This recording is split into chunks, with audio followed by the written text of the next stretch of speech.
Examination హాల్కి వెళ్ళినప్పుడు మొట్టమొదటిసారి ఈ క్వశ్చన్ పేపర్ తీసుకొని ఈ క్వశ్చన్ పేపర్ను చూస్తూ ఒకసారి నవ్వండి.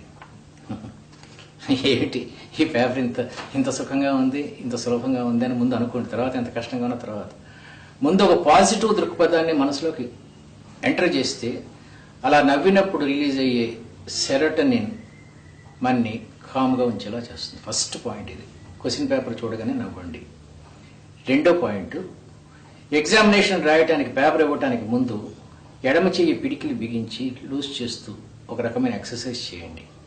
మీరు జాకీ జాన్ పిక్చర్లు కానీ, బ్రూస్లీ పిక్చర్స్ కానీ, కరాటే ఫిల్మ్స్ కానీ చూస్తే వాళ్ళు ఫైట్ చేయరు, ముందు హా హూ హా అనుకుంటూ ఉంటారు. ఎందుకు? They are entering in to the mood of fight. అలా ఎంటర్ అవడానికి వాళ్ళు చేసే ఫిజికల్ ఎక్సర్సైజ్ మనం కూడా చేయాలి. ఎందుకంటే examination is a bigger fight than that. పెద్ద పరీక్ష, యుద్ధం కన్నా పెద్దది ఇది. అందుకని ముందు బ్రెయిన్ ఎక్సర్సైజ్ చేయండి.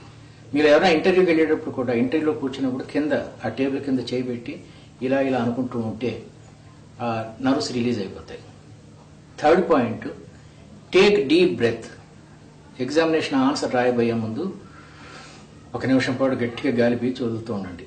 ఎందుకంటే టెన్షన్ ఉన్నప్పుడు బ్రెయిన్లో ఆక్సిజన్ తగ్గిపోతుంది. ఆక్సిజన్ తగ్గిపోయినప్పుడు మనం ఎక్కువ ఆవలిస్తూ ఉంటాం. ఈ ఆవలింతలు, నిద్రొస్తున్న ఫీలింగు, మరోస్ ఫీలింగు ఇవన్నీ తగ్గాలంటే ఎక్కువ గాలి పీల్చుకోవాలి. మీరు ఎప్పుడన్నా చూడండి, ఒక టీవీ సీరియల్ చూస్తున్నప్పుడు మనకు ఆవలింతలు రావు. ఉదాహరణ నీ మొగుడే నా మొగుడే అనే సీరియల్ ఉందనుకుందాం. అది చూస్తే ఎవరు ఆవలించరు. అదే మన కష్టమైన సబ్జెక్ట్ కెమిస్ట్రీ కానీ జువాలజీ కానీ చదవాల్సి వచ్చినప్పుడు ఎక్కువ ఆవలింతలు వస్తాయి. ఎగ్జామినేషన్లో ఈ ఫియర్ పోవటానికి, ఆవలించకుండా ఉండటానికి take a deep breath for 1 minute.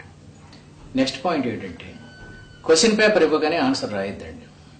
3 minutes, మీకు 3 hours టైం ఉంటుంది కాబట్టి ఫస్ట్ 3 minutes లేకపోతే ఎగ్జామినేషన్ పేపర్ ఇవ్వడానికి ముందు కామ్గా ఉండి, గుండెల నిండా గాలి పీల్చుకొని, నవ్వుతూ ప్లెజెంట్గా ఉండి, నవ్వమన్నానని చెప్పి లాఫ్ కాదండి, స్మైల్, చిరునవ్వుతూ ఉండి పిడికిలు ఇలా వదులుతూ రిలాక్స్ అవ్వండి. వెంటనే ఆన్సర్ రాస్తే చాలా ప్రమాదాలు ఉన్నాయి. నేను చాలా ఇంటర్వ్యూ బోర్డులో మెంబర్ని. అడగగానే ఆన్సర్ చెప్పాలనే తప్పరొద్దు. ఒక 5 seconds 10 seconds ఆగండి. అప్పుడు మనసు స్థిమితపడుతుంది. అప్పుడు రాయటం మొదలుపెట్టండి. అంతకన్నా ముఖ్యమైన పాయింట్ ఏంటంటే, పరీక్ష రాయటానికి 1 గంట సేపు ముందు నుంచి మాట్లాడటం మానేయండి. ఎవరితో మాట్లాడద్దు. మౌనంగా ఉంటే బ్రెయిన్ వేవ్స్ కరెక్ట్గా ఉంటాయి. దీని గురించి తర్వాత మళ్ళీ చెప్తాను.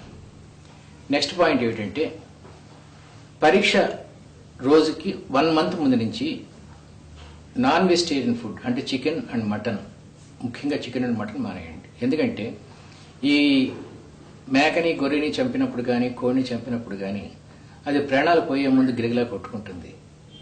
దాని శరీరంలో ఎడ్రినలిన్ రిలీజ్ అవుతుంది. ఈ ఎడ్రినలిన్ మన మెమరీకి చాలా బ్యాడ్. ఎంత కొట్టుకుంటే అంత రుచిగా ఉంది అంటారు. చూడండి, కొన్ని పందాల్లో, కోడి పందెల్లో ఓడిపోయి చచ్చిపోయిన కోడికి ఎక్కువ ధర పెరుగుతుంది. ఎందుకంటే కొట్టుకోబోయే ముందు అది చాలా బాధపడుతుంది. ఆ బాధ పెరిగే కొద్దీ దాని మాంసం రుచిగా ఉంటుంది. ఎందుకంటే దాంట్లో ఎడ్రినలిన్ రిలీజ్ అవుతుంది కాబట్టి. కొన్ని మతాల్లో, కొన్ని దేశాల్లో ఈ ఆవుల్ని, బీఫ్ని వాటిని చంపేటప్పుడు నవరంధ్రాల్లో మసాలా బాగా కుక్కి అది గిలగిలా కొట్టుకుని 6 hours 7 hours చచ్చిపోవడానికి ప్రిపేర్ చేస్తారు. దాని మాంసం చాలా బాగుంటుంది. బట్ మనం అంత క్రూరులం కాదు కాబట్టి 1 month ముందు నుంచి నాన్ వెజిటేరియన్ మానేయండి. ఫుట్బాల్ ప్లేయర్స్, క్రికెట్ ప్లేయర్స్ ఆడుకుంటున్నప్పుడు వాళ్ళ నోట్లోకి బబుల్ గమ్ కానీ, చేయింగ్ గమ్ కానీ పెట్టుకుంటారు. ఎందుకంటే దానివల్ల ఫిజికల్గా, మెంటల్గా స్ట్రెయిన్ తగ్గుతుందని ఉద్దేశం. కానీ పరీక్షల్లో మనకి ఆ రెండు ఒప్పుకోరు కాబట్టి నోట్లో ఒక యాలక్కాయ పెట్టుకొని 2 hours పాటు దాన్ని నవ్వులుతూ, ఆ తొక్క నవ్వులుతూ పరీక్ష రాయండి. You feel more relaxed.